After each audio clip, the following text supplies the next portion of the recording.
There's one thing I don't like about Halloween, which is welcome to Shave&Butcher, a wet shaving, traditional shaving channel. Usually I goof around, my friends watch it and it's not very serious, and I'm not going to be super serious today either, but I'll talk about what is traditional shaving and how is it done. I'm gonna tell you all I know, so it's gonna be a short video. Well, I'll go through some of the gear and then I'll do a shave, and my friends will laugh at me for being an idiot, etc. So what is traditional shaving or traditional wet shaving? Well, you need a few things. You need a proper soap. So not canned goo, but a proper soap. They come in, I don't know if you can see, they come in as hard soaps. I'm going to use that today. Martin de Candre from France. Or they come as a stick. This is a cheap soap stick from Turkey called Arko. Everybody loves it in the industry. Or it could be a cream. This I picked up at the supermarket, just fine palm olive cream. So that's what you need. Then you need a brush. Yes, you need a brush. And the brush can be a natural hair brush. This is horsehair. And the horse is not damaged in the process of harvesting this. Beautiful olive wood, kind of like it. Or it can be a synthetic brush.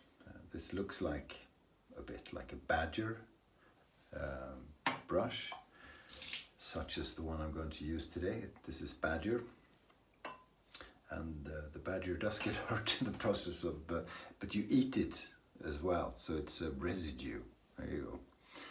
But you don't have to use natural hair brushes. You can use synthetics or plastic hair. This is put on a nice maple handle, so looks pretty cool anyway. So you need that, and then you need a razor. The one I'm going to use today is a straight razor. That's what I usually use. This is a nice big one. Wade&Butcher, made in Sheffield, England, a long time ago, 1850, 60 maybe. Thick straight razor with some cool handles. Handles are new, and they're horn handles, but they're made in the traditional old style. Or you can have a DE razor, a double-edged razor, which, and there's a lot of variants on this. This one is 3 pieces. Opens up by screwing the bottom off, and then there's a piece, and there's a piece, and there's a blade, but there's no blade in this one. But you put in a double-edged, edge on 2 sides razor blade, and you shave with that. You can also have a Shave&Butcher, which I guess is kind of traditional. Because some of these are old. This is Japanese, not too old.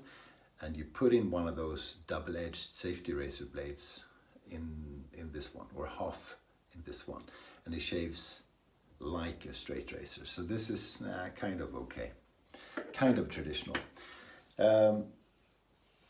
You don't have to, but most people use a product afterwards. So either a traditional splash aftershave. This is scentless from Japan, or you can have something that smells a bit. This is a classic from America, Stetsons. And or you use an aftershave balm, or just a moisturizing cream if you like that. Now, some people, me occasionally, use a pre-shave product, like a pre-shave oil. You can have a pre-shave soap as well, and you use this for, I don't know, different things, and some are imagined. But prepping the skin beforehand is good, because that leads to a better shave and a better feeling afterwards. So, and it's, pampering yourself, which is nice. some people, me sometimes, use an alum stick. This is aluminium oxide, isn't it? No, it's potassium. Why is it called alum? Potassium oxide. Yeah, I really should know. What that does is it's like a toner, so it torches the skin and takes care of super small little wounds from the shaving, and kind of heals them, and it just makes the skin tighten up a bit, and then you put on a balm or a splash or something. You don't have to use pre-shave and any post-shave, but traditionally people kind of do. If you use a straight razor, you also need a strop. So something made out of leather, can be a hanging strop like this one, or just a paddle strop, but you need that to keep the straight razor in good condition. And then there's stones and stuff like that, but you can also send it away. I do. I don't own my own. So this is basically what you need. You can make the lather in a bowl. So you take a piece out of the soap, you put it around the surface of the bowl, and you build the lather by whipping with the brush and adding water as you need to. Or you can load the brush and build the lather on your face, and that's what I'm going to do. So I have a 2-band Chinese badger brush on a nice little handle made by a gentleman called Jeff Anderson. And I have this fancy French soap from Martin de Candre. This is Vétyver.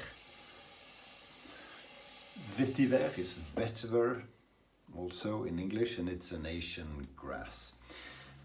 It's in a lot of perfumes, and I just happen to really like this scent. So the brush is wet, but I've squeezed out the excess water, so it's not super wet, it's just moist. Then you load enough, or the traditional way is loading way too much, way too heavily, and that will be just plenty. This had a little bit more water than I would have preferred, but you can work with most things as long as you have enough soap. You disperse it on the face, so it's kind of everywhere, and you can see the water going all over the place. And then a million ways to do this, and this is way too wet. But I use a combination of painting strokes and splaying the brush so that I get a bit of agitation. So soap, water, and agitation is what builds the lather. And what consistency you should have out of the lather is very much up to you. It's entirely your own preference. I use lathers that are quite wet, especially when I shave with a straight razor or a shavette. I don't like when it sticks to the razor blade. I like it wet enough so it rinses off real quickly, or so that you can pretty much flick it off. That's what I like. But some people like them pasty and dry, or drier. They look better, actually. You know, a Santa Claus kind of beard. You look for peaks to form. I have way too much soap. You saw me go, I don't know, 40 rounds or something in the soap, or 50, or I don't know, 10 is enough. I wasn't really paying attention. But now I've worked all the water into the lather, and I think it's a bit on the dry side, so I add more water. You can do that in a lot of ways. I just quickly stick the brush under running water. You can put it on your fingers and sort of make them drip onto the brush, or you can have water in a cup and just dip the tips. That way you have a bit more control. I do it under the tap because it's convenient. So I've added quite a bit of additional water, and then I need to mix it up and do a bit of agitation. So water, soap, and agitation, violence. Now look at that, that's very nice, long peaky peaks. So we'll work with this. I'll just paint out so I have most of it on the face. And loads left. I'm going to use that because I will make more than one pass. What's the most traditional way of shaving when it comes to passes and direction? I don't know, because I don't know exactly how they used to do it. I'm going to do 2 passes, one essentially with the grain and one essentially against the grain or the growth. A lot of people do 3 passes. They do one across and then they get a super close shave. I shave almost every day, so for me that leaves my skin a bit irritated.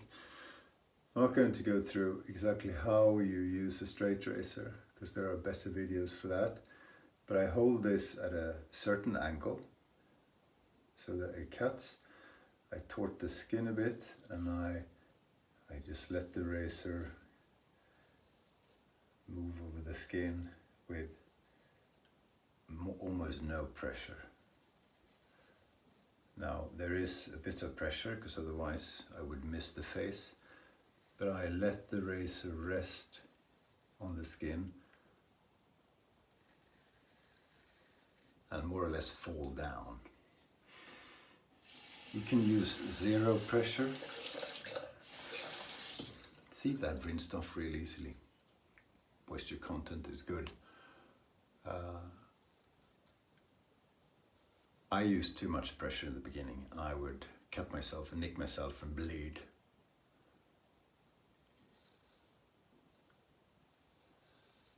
I still bleed quite often actually, even though I've done this thousands of times.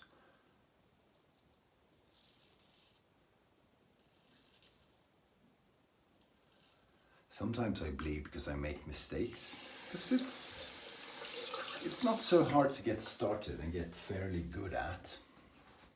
And I believe it's a little bit easier with a double-edged razor, but not a lot. But paying attention all the time, every day, when you think about other things, and when sometimes your hand are shaking or whatever, yeah, you're gonna make mistakes, you're gonna cut yourself. But what I've learned is cutting yourself isn't too bad. If you get a deep cut, yeah, it takes a while to heal, but it doesn't even hurt because it's so sharp.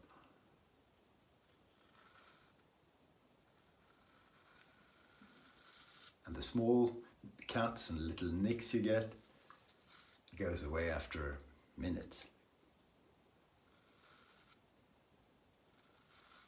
Very nice. See all that lather? I like it's moist enough so it falls off by itself. This one kind of does, kind of doesn't. I have to shake it a bit and there you go. It's almost perfect. So I've done north to south up here because that's how my hairs grow. On the neck I go the other way. So everybody's different. You will want to find out in which direction your hair grows. And oops.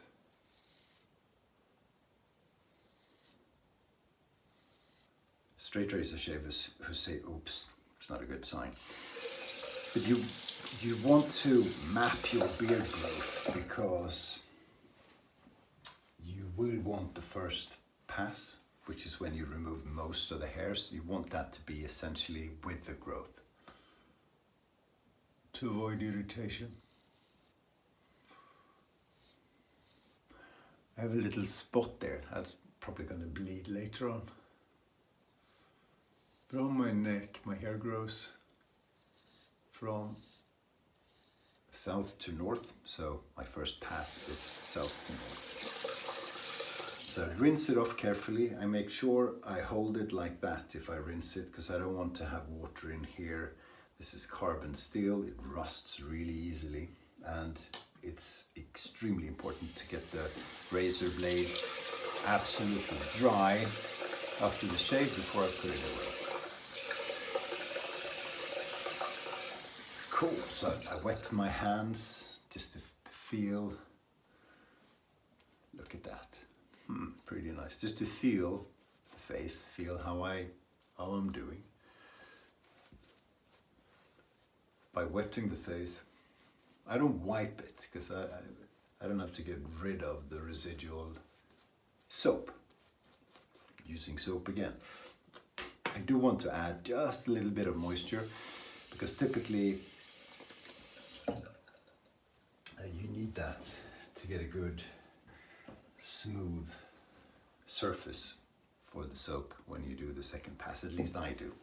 It's not important. Most of the stuff I do here today is by my own choice and absolutely not required. So I keep this angle and this almost non-existent pressure, and I go against the growth. Most of the times when I cut myself is when I put the razor down to the skin. I typically don't cut myself when I move it.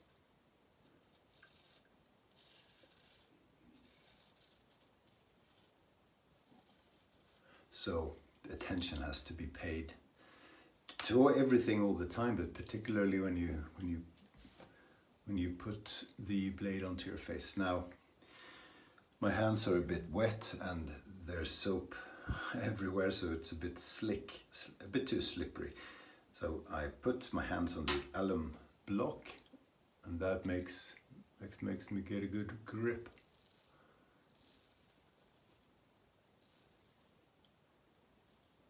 There you go.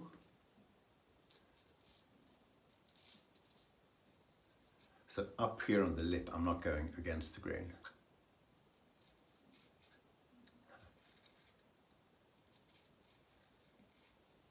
The tough guys do.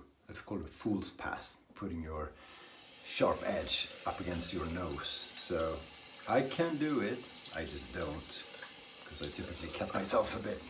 So instead I'm going across, as you can see. So on my lip, I will have gone with the growth and across the growth, which is, gonna have to be good enough because I don't want to cut my nose off. But as I said, the tough guys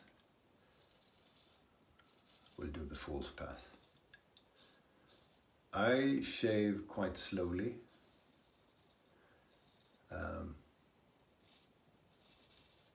I like that. I am not very quick in my hands and I like going slow. I like to enjoy this. A lot of people go much quicker and in a safe way, but you don't have to be quick. You can be quick, but you can be slow as well.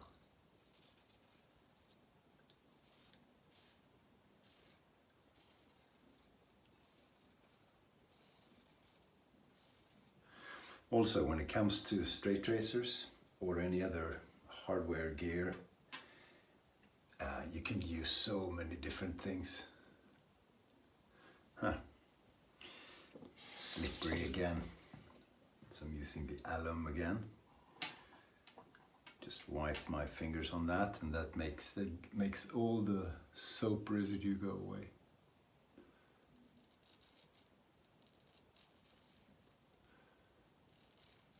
So this razor is really large. It's a full inch wide. And that's impressive and kind of cool, but it's not all very practical. So you can definitely use a smaller razor. I usually do. I just want to impress you when I'm making a video. So I hope, I really hope someone will watch this who isn't a wet shaving geek like me, who knows everything. Well, if you are, you can make fun of me. That's okay, it's included in the price. So when you go against the growth, I use even less pressure. It really is very little pressure. Because going against the grain or growth is an even more delicate job than going with it. I'm not quite sure why. You want the lightest touch you can imagine. It's like when you're almost shaving, that's when you're almost right.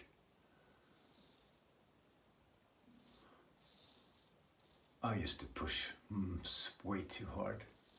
And I did it for years.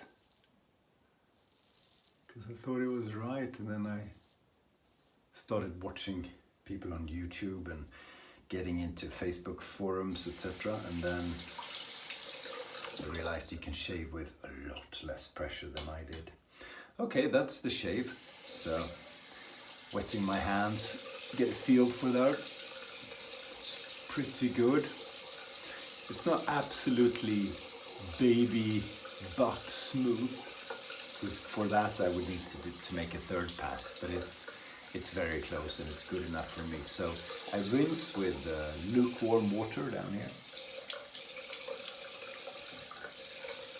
because I want to get all the soap gone. All the soap go away. I don't want any soap residue. Then I rinse quickly with really cold water.